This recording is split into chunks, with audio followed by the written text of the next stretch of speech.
Hello everyone. Welcome welcome to English with Shalini. और आज के इस वीडियो में हम डिस्कस करेंगे एक शॉर्ट स्टोरी जिसका नाम है द लिटिल मैच गर्ल। इसे लिखा है हैंस क्रिश्चियन एंडरसन ने और ये पब्लिश हुआ था 1845 में। बहुत ही अच्छी स्टोरी है, सेंटिमेंटल स्टोरी है और ये सेट है विक्टोरियन इंग्लैंड में, जब क्वीन विक्टोरिया इंग्लैंड की महारानी थी। तो उस समय की ये कहानी है। और ये जो ओकेजन है वो है न्यू ईयर का ओकेजन है। मीन्स साल का अंत हो रहा है, 31 दिसंबर है, नया साल आने वाला है और चारों तरफ सेलिब्रेशन हो रहा है। और एक छोटी बच्ची की, एक गरीब बच्ची की ये कहानी है। तो बहुत ही ठंड का दिन है, बहुत ज़्यादा ठंड है और बर्फ़ गिर रही है, चारों तरफ डार्कनेस है और ये न्यू ईयर का ओकेजन है। और इस कोल्ड में, इस डार्कनेस में एक छोटी सी बच्ची सड़क में घूम रही है। उसके पैरों में स्लीपर्स नहीं है, उसके पैर बेयर फीट हैं, उसके सिर में मफलर नहीं है, ठंड से वो कांप रही है और उसने अपना घर छोड़ा है। तो घर छोड़ के जब वो निकली मैचिस को बेचने के लिए, माचिस की तीलियों को बेचने के लिए, तो उस समय क्या था कि उसके पैर में स्लीपर्स थे। लेकिन क्या हुआ कि जब वो आगे जाने लगी तो दो तेज गाड़ियां आने लगी, जिससे बचने के लिए वो साइड हुई तो उसके स्लीपर्स खो गए। एक स्लीपर तो उसके खो गए और एक जो स्लीपर था उसको एक छोटा बच्चा ले गया, अर्चिन ले गया, एक लावारिस बच्चा ले गया और वो कहने लगा कि इसे मैं लेके जाऊंगा, जब मैं बड़ा होऊंगा तो मेरे बच्चे होंगे तो इसका मैं झूला बनाऊंगा, इसमें झूले में झुलाऊंगा करके वो स्लीपर को ले गया। अब वो छोटी सी मेडन बच्ची घूमते जा रही है, बहुत ज़्यादा उसके जो ठंड लग रही है, उसके जो फीट है नेकेड है और उसके जो पैर हैं वो रेड और ब्लू कलर के हो गए हैं, कोल्ड से, ठंड से खून जम गया है उसके पैरों में। और अपने एप्रन में, वो एप्रन पहनी हुई है, पुराना सा एप्रन पहने हुई है। उसने बहुत सारे मैचेस रखे हुए हैं, फिर साइड में भी, हाथों में भी उसके बंडल्स हैं मैचेस के, जिसको वो बेचने के लिए निकली है। उसके फादर ने उसे कहा है इसको बेच के आना है। लेकिन पूरा दिन गुजर जाता है, उसके जो मैचेस है नहीं बिकते हैं, उसको सिंगल फार्दिंग भी नहीं मिलती, उसको एक पैसे नहीं मिलते उस मैचेस से और बहुत ज़्यादा वो दुखी रहती है। और वो क्या करती है अपने आप को ठंड से बचाने के लिए, बहुत ज़्यादा ठंडी रात रहती है तो क्या करती है अपने आप को बचाने के लिए, वो जैसे तैसे किनारे में आती है और वो ठंड से कांप रही है पूरे, वो कहना चाहिए मिजरी की मूर्ति है जो ठंड से कांप रही है, भूख और ठंड से वो कांप रही है बेचारी लड़की। तो वो जो लड़की है उसके ऊपर स्नो गिर रही है, बर्फ गिर रही है, बर्फ के छोटे छोटे टुकड़े उसके सिर पे पड़ रहे हैं और उसके जो घुंघरालू बालों के ऊपर वो फ्लेक्स पड़ रहे हैं। तो वो ये सारी बातों को वो नहीं सोच रही है, वो नहीं सोच रही है कि वो कैसे दिख रही है, उसके बाल बिखरे हैं, उसके ऊपर स्नो पड़ रहा है, बाल गीले हो रहे हैं, ये सब बातों को वो ध्यान नहीं दे रही है। वो तो बस इतना ध्यान दे रही है कि कैसे उसके मैचेस बिक जाएं, कैसे उसको ठंड से राहत मिल जाए, कैसे उसे खाना मिल जाए, इस तरह से वो बस यही सोच रही है। भूखे को क्या चाहिए, भूखे को तो खाना चाहिए। और वो चूंकि न्यू ईयर का सेलिब्रेशन चल रहा है चारों तरफ, वो देखती है कि सब खिड़कियों से, सब घरों की खिड़कियों से कैंडल्स जल रहे हैं और डिलिशियस खाने की खुशबू आ रही है और रोस्टेड गूस पकाए जा रहे हैं, बतख, गूस यानी बतख पकाए जा रहे हैं और सब लोग सेलिब्रेट कर रहे हैं। तो अपने आप को जैसे तैसे ठंड से बचाने के लिए किनारे में आती है, घर के कोने में आती है और अपने आप को सिकोड़ के बैठ लेती है ताकि थोड़ी सी उसको कम ठंडी लगे। अब वो देखती है कि ठंड को बचाने की जितना वो प्रयास करे, कुछ वो उसको सक्सेस नहीं मिलता है, बहुत ज़्यादा उसे ठंड लग रही है और उसे घर भी नहीं जाने की उसकी हिम्मत है, क्योंकि उसने जो मैचेस है बिल्कुल भी बेचे ही नहीं हैं, उसको कुछ भी पैसे नहीं मिले हैं। तो वो सोचती है अगर मैं घर जाऊंगी तो मेरे फादर मुझे मारेंगे, तो मैं घर कैसे लौट के जाऊं। और फिर उसका जो घर था वो भी कंफर्टेबल नहीं था, उसका घर बहुत ही खराब कंडीशन में था, बहुत ही गरीब थे वो लोग। उसकी सिर्फ एक छत थी, टूटी फूटी छत थी और चारों तरफ से उसकी क्या होता था, हवाएं आ रही थी, सर सर करके हवाएं आती थी छेद से। उसके फादर जैसे तैसे कोशिश करते थे कि उसके रूफ को वो ढक सके, दरारों को भर सके। वो घास फूस को भरते थे, पुराने चीथड़ों को भरते थे ताकि हवा मत आए, इस तरह से उसका घर था। तो उसका घर भी बहुत ज़्यादा कंफर्टेबल नहीं था, तो इस तरह से वो हिम्मत नहीं कर पा रही थी घर जाने की और ठंड से उसके हाथ पैर शून्य पड़ रहे थे। और वो चाहती थी कि थोड़ी सी उसको राहत मिल जाए।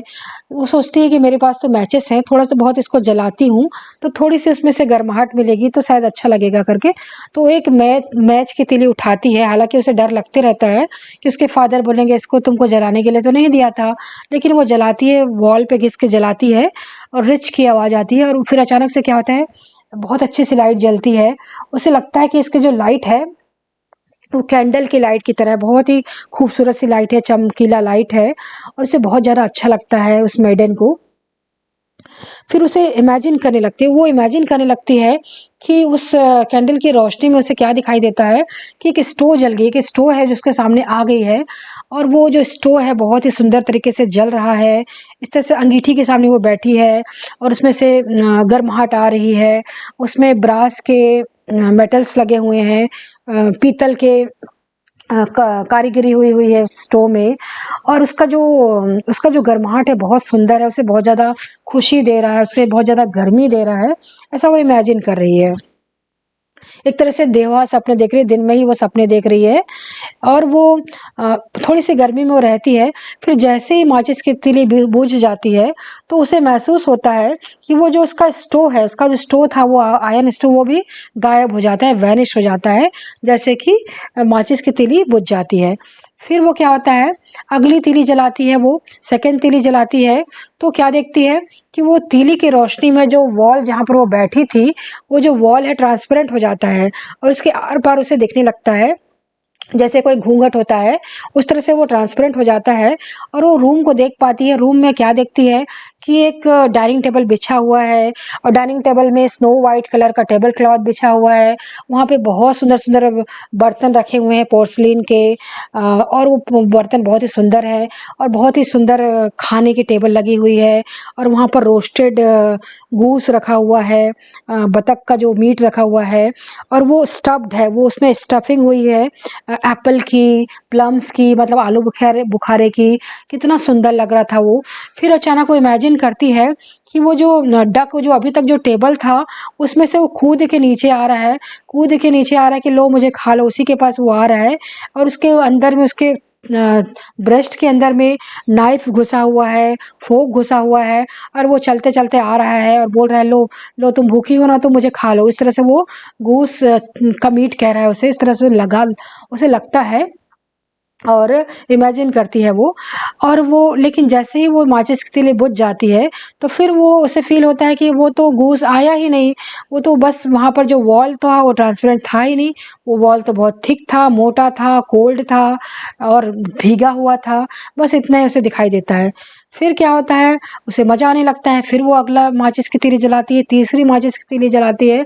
अब वो इमेजिन करती है कि एक क्रिसमस ट्री उसके सामने आ गया है। क्रिसमस ट्री जो कि बहुत ही सुंदर है, बहुत ही लार्ज है और बहुत ही ज़्यादा डेकोरेटेड है, जिसमें लाइट्स लगी हुई है, वो उसके सामने आ गया है। ऐसा क्रिसमस ट्री उसने एक बार देखा था, जब वो एक अमीर आदमी, इस अमीर मर्चेंट के हाउस से देख रही थी, वो को देख रही थी, तो देखती बहुत ही सुंदर लार्ज क्रिसमस ट्री था। लेकिन ये जो क्रिसमस ट्री था जो उसके सामने आया था वो उससे भी लार्ज था, उससे भी सुंदर था, उससे भी ज़्यादा टॉल था, और उसमें लाइट्स लगी हुई थी, और उसमें थाउजेंड्स लाइट लगे हुए थे। और उसमें जो डेकोरेशन थी वो उस तरह की डेकोरेशन थी जो उसने एक शॉप में एक दिन देखी थी, बहुत ही सुंदर डेकोरेशन हुआ रखा था उसमें। फिर वो मेडन उसको हाथ बढ़ाती है, उसको छूना चाहती है, उस लाइट्स को छूना चाहती है। तो जैसे ही वो छूना चाहती है तो फिर से क्या होता है, जो कैंडल की जो जो मैच स्टिक की लाइट है वो बुझ जाती है, और वो देखती है कि जो क्रिसमस ट्री गायब हो जाता है, और उसमें जो लाइट्स रहता है वो ऊंचा ही ऊंचा होने लगता है, स्काई की तरफ जाने लगता है। और उसमें से वो जो क्रिसमस ट्री का जो लाइट है वो तारा बन जाता है, स्टार बन जाता है, और एक तारा टूट जाता है, एक तारा टूट जाता है। तो जैसे कि हमने बचपन में सुना था कि टूटता तारा होता है तो कोई आदमी की डेथ हो जाती है। तो वो इमेजिन करती है कि अरे उसकी दादी माँ ने तो उसे बताया था कि जब कोई तारा टूटता है तो किसी न किसी इंसान की डेथ होती है। तो हो ना हो कोई किसी न किसी इंसान की डेथ हुई है, ऐसा वो इमेजिन करती है। और वो ऐसे तो मेरी दादी माँ ने कहा था, वो मेरी दादी माँ कौन है? मेरी दादी माँ वो महिला है जो कि सबसे ज़्यादा इस दुनिया में मुझे प्यार करती है, और ना मुझे मेरे पापा उतने प्यार करते हैं, ना मदर करती है, सबसे ज़्यादा प्यार तो मेरी दादी माँ ही करती थी, उसने मुझे ऐसा कहा था, ऐसा वो इमेजिन करती है। फिर वो चौथी तीली जलाती है, और जब वो चौथी तीली जलाती है तो वो इमेजिन करती है कि उस रोशनी में उसकी दादी माँ उसे दिखाई देती है। उसकी दादी माँ जो अब नहीं है इस दुनिया में, उसे दिखाई देती है, और वो ज़ोर से चिल्लाती है, दादी माँ मुझे अपने साथ ले चलो, मुझे अपने साथ ले चलो प्लीज़। इस तरह से वो चिल्लाती है, और वो कहती है कि मुझे पता है ये जैसे ही माचिस की तीली बुझ जाएगी तो तुम उसी तरह से गायब हो जाओगी, जैसे कि वो वार्म स्टोव गायब हो गया, जैसे कि वो गर्म स्टोव गायब हो गया, जैसे कि वो डिलीशियस खाना गायब हो गया, डिलीशियस रोस्ट गूस गायब हो गया, और जैसे कि वो मैग्निफिसेंट क्रिसमस ट्री गायब हो गया, शानदार ट्री गायब हो गया, वैसे तुम भी गायब हो जाओगी, प्लीज़ गायब मत हो। फिर वो इतनी ज़्यादा डेस्परेट हो जाती है, इतनी ज़्यादा परेशान हो जाती है कि लगातार वो तीली के ऊपर तीली जलाते जाती है, ताकि उसकी जो दादी माँ है गायब ना हो इस समय, क्योंकि वो नहीं चाहती थी कि उसकी दादी माँ गायब हो। फिर क्या होता है, उस रोशनी में जो उसे लगता है कि उसकी दादी माँ इतनी सुंदर दिख रही थी, इतनी ब्यूटीफुल लग रही थी, इतनी टॉल लग रही थी, जितनी वो कभी दिखी ही नहीं थी। फिर वो उसकी दादी माँ उसे अपनी बाहों में भर लेती है, उसे प्यार करती है, और उसे वो हेवन में ले जाती है।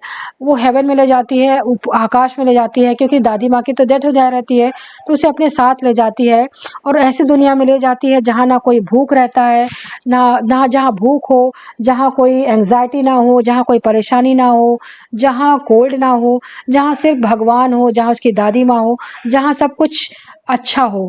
तो ऐसा वो करती है। फिर क्या होता है, ये तो सारा उसका इमेजिनेशन रहता है। फिर सुबह हो जाती है, और सुबह जहाँ कॉर्नर में वहाँ बैठे रहती है, वो इमेजिन जहाँ करती रहती है, वहाँ लोग इकट्ठा हो जाते हैं, लोग इकट्ठा करके बातें करते रहते हैं, और देखते हैं कि एक छोटी सी बच्ची, वो मैच गर्ल जो है, वो मरी पड़ी है वहाँ पर। वो जिसके जो लाश पड़ी है, उसकी लाश है दीवार से टिकी हुई है, उसके जो गाल गुलाबी हैं, उसके होठों में हल्की सी स्माइल है, क्योंकि वो इमेजिन करते रहती है कि मुझे मेरी दादी माँ मिल रही है, मुझे स्टोव दिख रहा है, मुझे क्रिसमस ट्री मिल रहा है। इस तरह से वो इमेजिन करती रहती है, और ये जो लोग उसको देखते हैं उसके ऊपर बहुत ज़्यादा दया करते हैं। ये वो लोग हैं जो उस समय नहीं आते हैं जब उसे खाने की ज़रूरत रहती है, जब उसे पैसों की ज़रूरत रहती है, जब वो उसको ज़रूरत रहती है कोई लोग उसका मैचेस खरीद ले, और ताकि उसको थोड़े पैसे मिल जाते हैं, ताकि उस पैसे को लेके वो घर जा सकती थी। उस समय ये नहीं आते हैं, लेकिन अब इस समय आते हैं, उससे सहानुभूति रखते हैं, और कहते हैं अरे बेचारी कितनी ठंड में मर गई, वो अपने आप को वार्म करना चाहती थी, क्योंकि चारों तरफ तीलियां बिखरी रहती हैं उसके चारों तरफ। तो लोग उसको कहते हैं कि अरे इस न्यू ईयर में, और वो इमेजिन नहीं कर पाते हैं कि इस उनको ज़रा सा भी अंदाज़ा नहीं हो पाता कि वो लड़की कितनी खुश थी। अब वो कितनी खुश थी क्योंकि अपनी दादी माँ के साथ थी, उस न्यू ईयर के जॉय में वो अपनी दादी माँ के साथ थी। अब उसके पास कोई दुःख नहीं है, कोई हंगर नहीं है, कोई परेशानी नहीं है। इस तरह से स्टोरी है, बहुत ही सेंटिमेंटल स्टोरी है। तो इस स्टोरी में कैसे वो छोटी सी बच्ची अपनी फैमिली को सपोर्ट करने के लिए ठंड में और भूख से तड़पते रहते, उसकी एक कहानी है।